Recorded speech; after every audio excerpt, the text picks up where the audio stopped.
ఆడేమో అంత meeting press conference పెట్టారు సూర్యాపేట కదా అంతా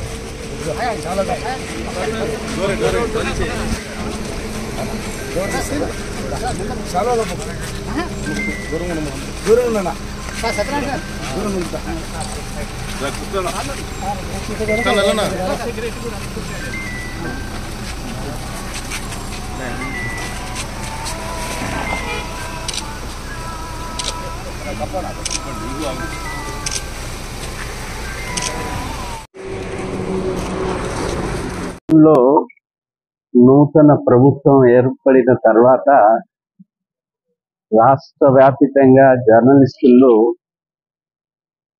ఒక విశ్వాసమా, గత ప్రభుత్వము అమలు చేయలేకపోయిన అంశాల మీద ఈ ప్రభుత్వము అమలు చేస్తున్న భావన, వారు చేసిన ప్రకటనల మీద విశ్వాసంతో రాష్ట్ర వ్యాప్తంగా జర్నలిస్టులు ఉన్నారు.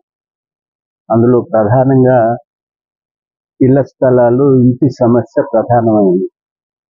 రెండవది హెల్త్ కు సంబంధించి, ఆరోగ్యానికి సంబంధించిన గత ప్రభుత్వం ఇచ్చినటువంటి కార్డులు అమలులోకి సక్రమంగా రావటం లేదు.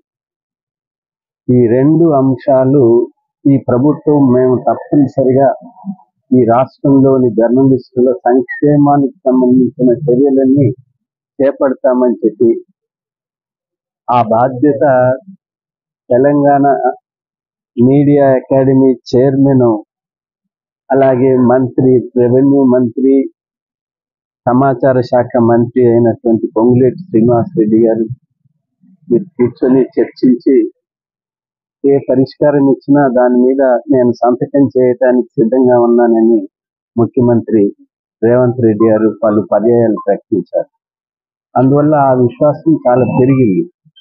మొన్నటి వరకు ఈ ప్రభుత్వం వచ్చిన మొదలు ఇవాళటి వరకు, నిన్నటి వరకు శాసనసభ ప్రమాణ స్వీకారాలు, గవర్నర్ ప్రసంగము, ఓట్ ఆన్ అకౌంట్, ఆ తర్వాత అడ్మినిస్ట్రేషన్ పరిపాలన మీద కేంద్రీకరణ చేయటానికి ప్రయత్నిస్తున్న తరుణంలో లోక్సభ ఎన్నికలు, మళ్ళీ దాని మీద నోటిఫికేషన్స్ అన్నీ వచ్చినాయి. ఇప్పుడు అవన్నీ అయిపోయినాయి కాబట్టి ప్రభుత్వం దీని మీద కేంద్రీకరణ చేస్తుంది. నేను నిన్న మన శాఖ మంత్రి, రెవెన్యూ శాఖ మంత్రి, గృహ నిర్మాణ శాఖ మంత్రి అయిన పొంగులేటి శ్రీనివాసరెడ్డి గారితో ఒక సమావేశం నిర్వహించాం. ఒక సానుకూలమైనటువంటి చర్యల ప్రయత్నాలు జరుగుతున్నాయి. అతి త్వరలోనే ఒక విధానాన్ని రూపకల్పన చేయటం జరుగుతుంది.